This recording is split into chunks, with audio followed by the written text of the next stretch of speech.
Tenth class physics. Last time हमने जो study किया था वो था terminologies associated with spherical mirror. Terminology से मुराद वो टर्म्स जिनकी मदद से हम स्फेरिकल मिरर को डिस्क्राइब करते हैं। आपके पास था pole, principal axis, radius of curvature, centre of curvature, focal length और प्रिंसिपल एक्सिस ETC। ये सारी बातें हमने फिर अलग अलग कनकेव के लिए भी और कन्वेक्स के लिए भी डिस्कस की थी। आज हम रिफ्लेक्शन डिस्कस करते हैं। इसको मेन हेडिंग हम ये देते हैं कि reflection of light from spherical mirror. Reflection of light from spherical mirrors.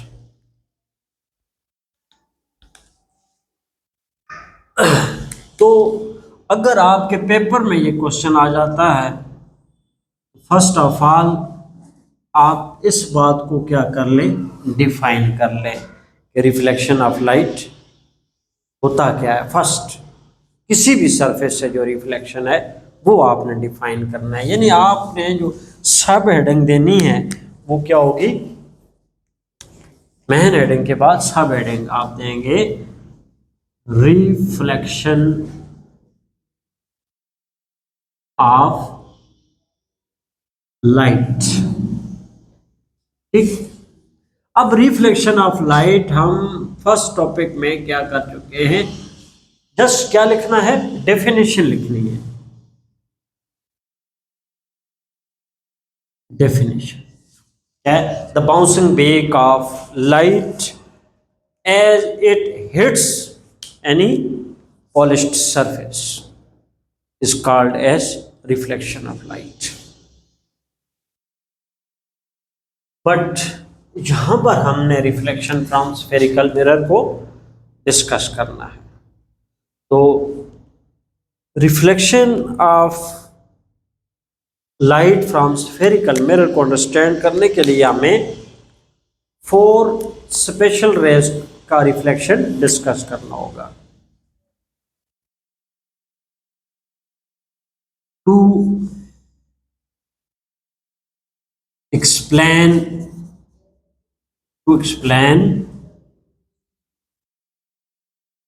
reflection of light from spherical MIRR mirror,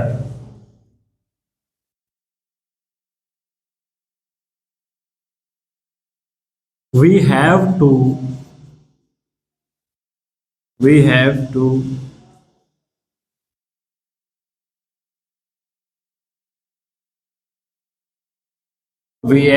understand the reflection of 4 rays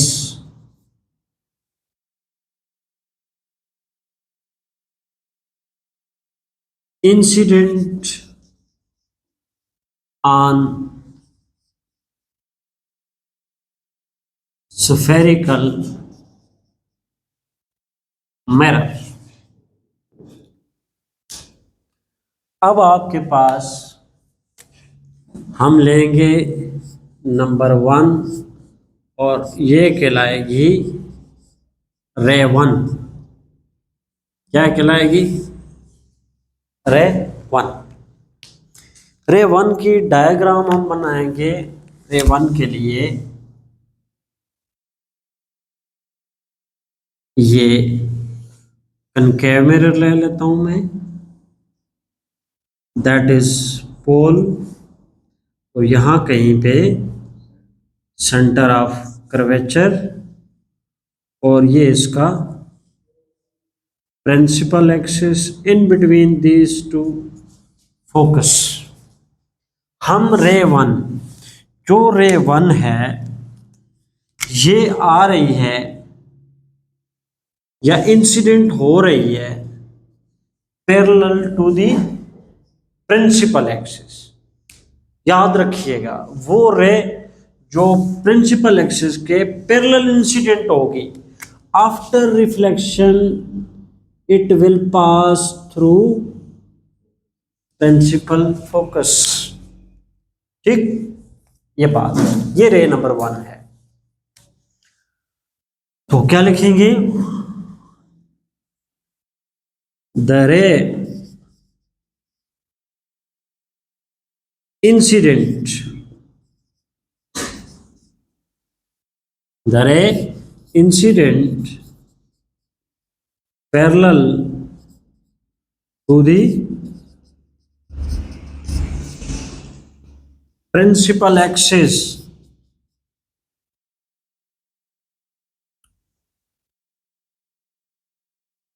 will pass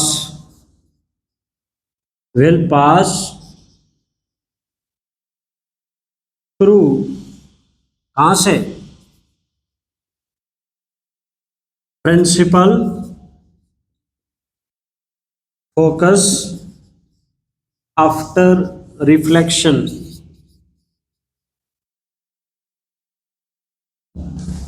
बस जो आपको दिखाया वो हमने क्या किया, लिख दिया कि वो रे जो प्रिंसिपल एक्सिस के पैरेलल आएगी, रिफ्लेक्ट होने के बाद वो फोकस में से गुजरेगी। दैट इज रे 1। रे 2 की तरफ चलते हैं, नंबर 2। रे नंबर 2 की बात। अब रे 2 जो है ना, पहली वाली का उलट होगा। जरा ध्यान दें मैं क्या कह रहा हूं।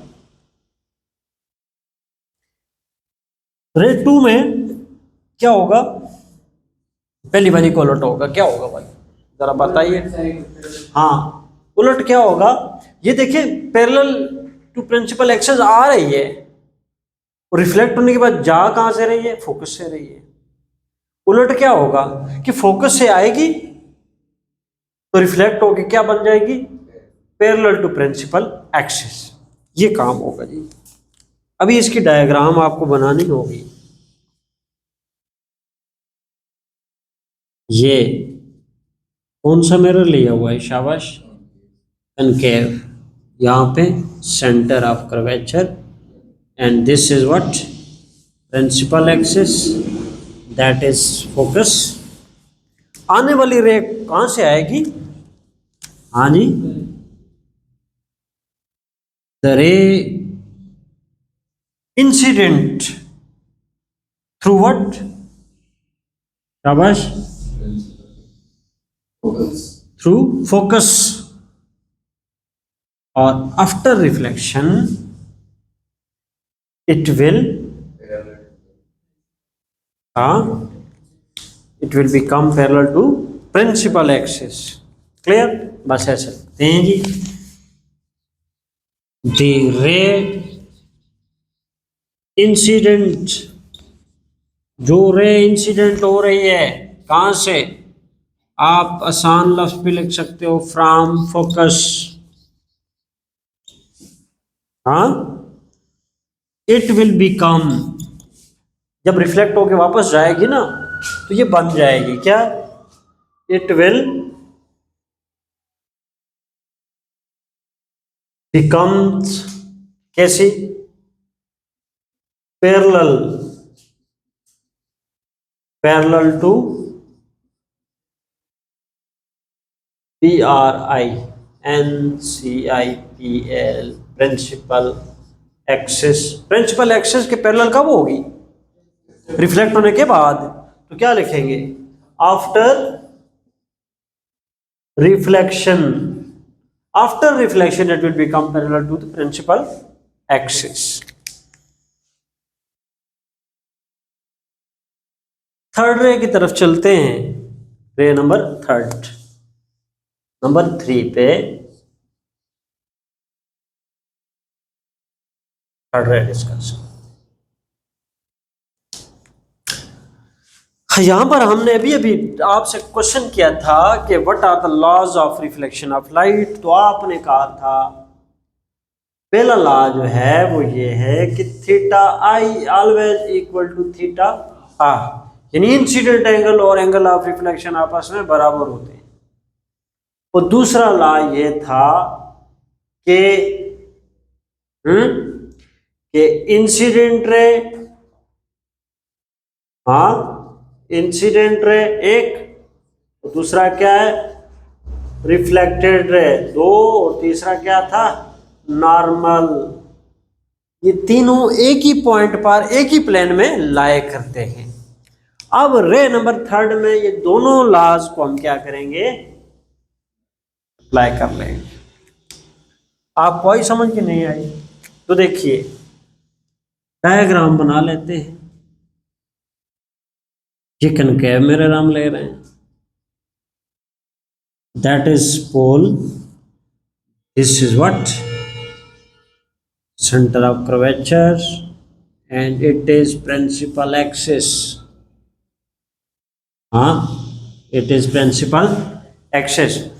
जरा बातों को समझते रहना, अंडरस्टैंड करना। ये छोटा सा टुकड़ा अगर हम ले लें, ठीक है, a piece of this one, ये लिए छोटा सा पीस जब हम लेते हैं तो ये छोटा सा पीस हमें कैसे नजर आता है, कर्व नजर आता है, स्ट्रेट नजर आता है। जब ये स्ट्रेट नजर आता है तो ये वाली लाइन इस छोटी सी लाइन पर कैसी नजर आएगी, परपेंडिकुलर। कुछ समझ आता है, यानी ऐसे नजर आ रहा है हमें। बात को समझिए जरा, ये छोटा सा लिया हमने, वो ये रह गया, और ये जो ओ से पी तक आ रहा है, ओ से पी तक, ये छोटी वाली लाइन के साथ एंगल बना रहा है 90 का। तो मतलब ये हुआ ओ पी जो है इस सेगमेंट के ऊपर परपेंडिकुलर है। इस परपेंडिकुलर लाइन को हम क्या बोलते होते हैं, normal. A line which is perpendicular to the given surface, a line which is perpendicular to given surface is called normal. तो O P actually principal axis है, लेकिन ये प्रिंसिपल एक्सिस किसके तौर पे काम कर रहा है, नॉर्मल के तौर पे काम कर रहा है। आई समझ बात, ओके। अगर ये नॉर्मल हो जाता है तो फिर रे को हम इंसिडेंट करवाते हैं, ये आने वाली रे कहलाएगी।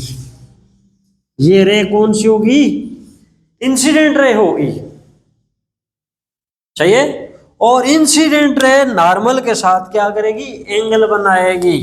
यहां पर एंगल बनेगा और उस एंगल को हम कहेंगे थीटा आई। नॉर्मल के साथ इंसिडेंट रे जो एंगल बनाती है, that angle is called incident angle. जब ये वापस जाएगी तो कितना एंगल बनाएगी, जितना इंसिडेंट एंगल है, जितना इंसिडेंट एंगल है। इंसिडेंट एंगल अगर यहां पर आपको 30 नजर आता है तो वापस जब आए तो उतने एंगल से ही आए नहीं चाहिए, हाँ। और ये रिफ्लेक्टेड रे हो गई, यहां पर एंगल बनेगा कौन सा वाला, थीटा आर बनेगा। किस कानून के तहत, कि theta I must be equal to theta R. देखो incident ray, reflected ray, normal, तीनों एक ही पॉइंट पर एक ही प्लेन में लाए करते हैं। तो ये दोनों लॉज क्या हो गए, इसमें आ रहे हैं। अब ये बात उसी बच्चे को सही समझ आ जाती है जिसने इस वाले टॉपिक में जो मौजूद हुआ होगा। ये रे आ जाती है जी नंबर 3। तो लिखते हैं इसके बारे में, क्या लिखोगे, रे इंसिडेंट। अरे स्टार्ट सबका ऐसा ही है ना, रे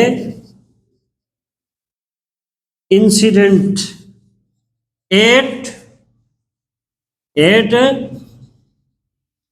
angle theta i, at angle theta i with principal axis, with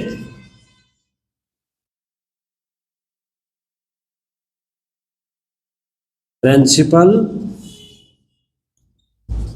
axis। तो रिफ्लेक्शन इसका कैसा होगा? It will make same angle, it will make same angle with, किसके साथ एंगल बनेगा? नॉर्मल के साथ। नॉर्मल क्या है? प्रिंसिपल एक्सिस है।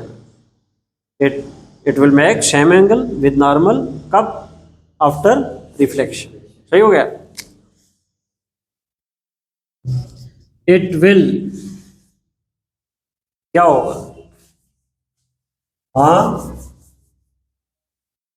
इट विल मेक सेम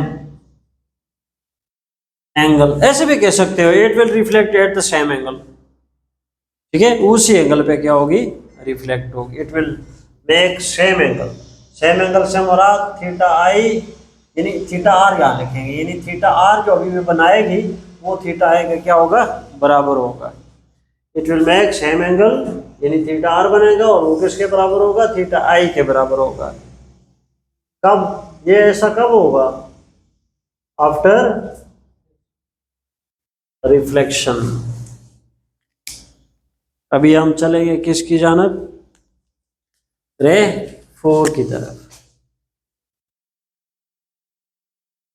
रे नंबर, पॉइंट नंबर 4, रे नंबर 4 आता है।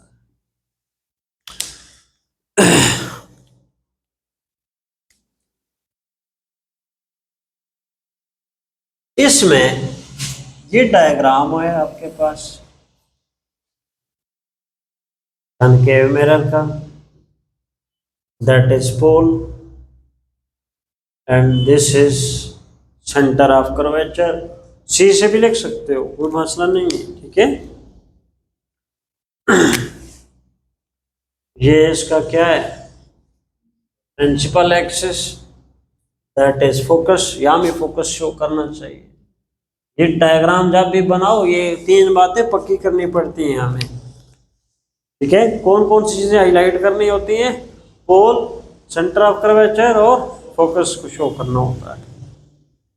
अब ये रे जो आएगी ना, ये रे, ये आती है सेंटर ऑफ कर्वेचर से आएगी, सेंटर ऑफ कर्वेचर से आएगी। ठीक है, जब सेंटर ऑफ कर्वेचर से आएगी, आने वाले का एरो जो है मैं इस कलर से डाल देता हूं, ये यूं जा रही है। ठीक है, और ब्लैक से हम इसका रिफ्लेक्शन शो कर देते हैं। दरवाजा खोल यार, बस दरवाजा खोलो। खैर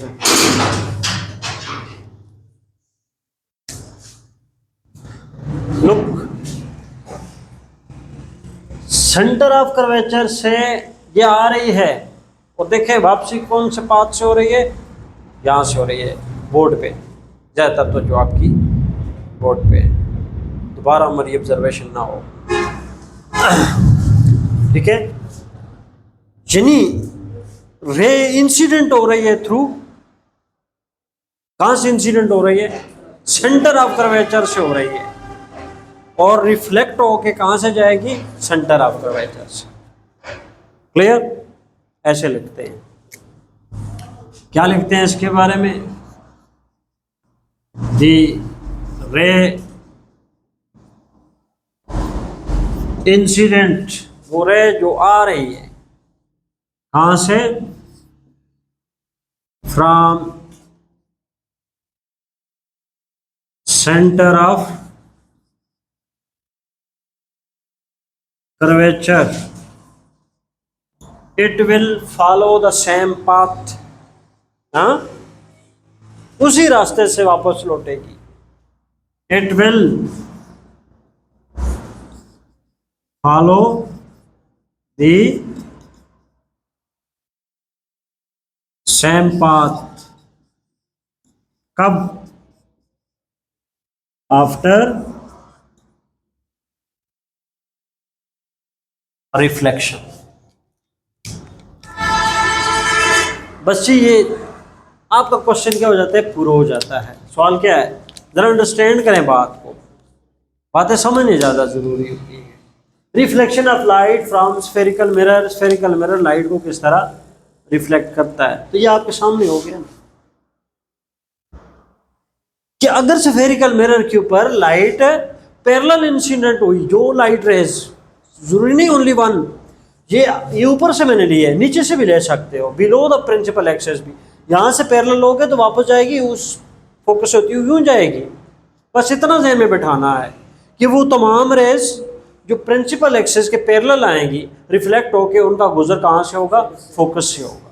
तमाम रेज जिस तरह एक रे के साथ हो रहा है, सभी रेज के साथ वही होगा जो पैरेलल आएंगी, और जो फोकस से आने वाली होंगी वो इंसिडेंट होकर रिफ्लेक्शन उनका कैसा होगा, पैरेलल हो जाएगा, तमाम रेज के साथ ही होगा।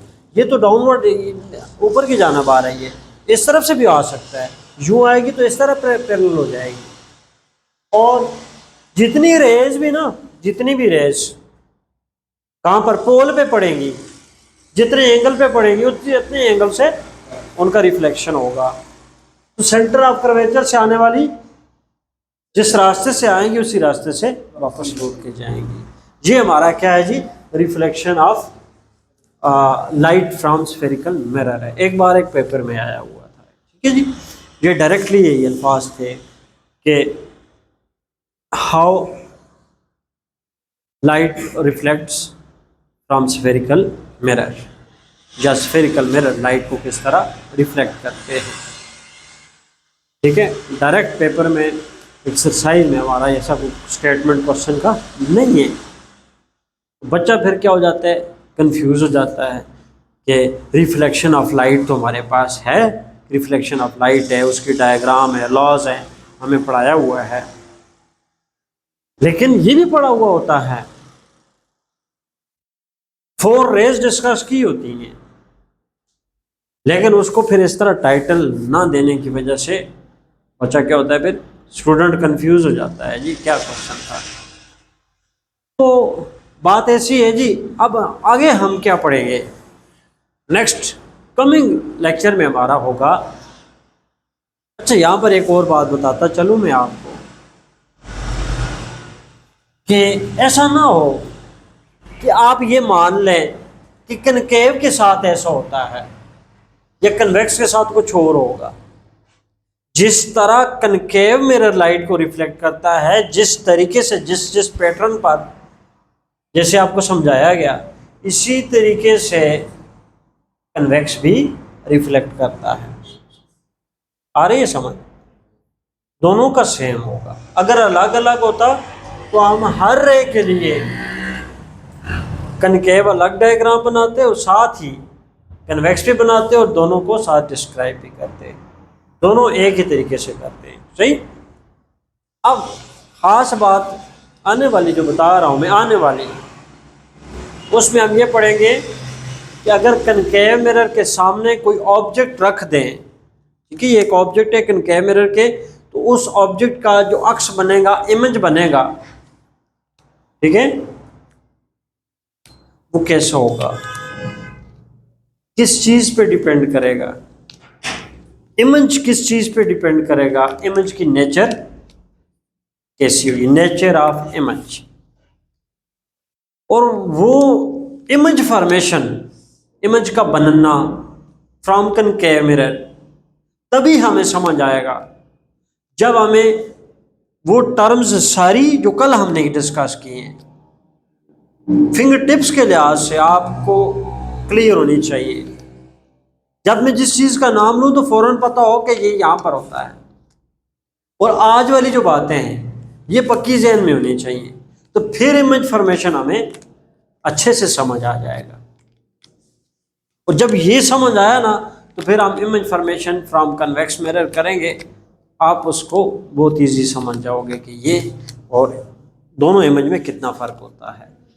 इमेज जो इमेज बनती है कनकेव मिरर से, उस समझ की नेचर में और जो कनकेव से बनती है उसमें क्या फ़र्क है और किस वजह से है। क्योंकि जब हमें पिछली बातें क्लियर ही ना हो तो अगली बात हमें कभी भी क्लियर नहीं हो सकती। जैसा नेक्स्ट है, जितना पढ़ा हुआ मटेरियल है आपसे मैं पूछूंगा 1 2 3 4 5 6, ठीक, इट्स ओके, क्लास ओवर।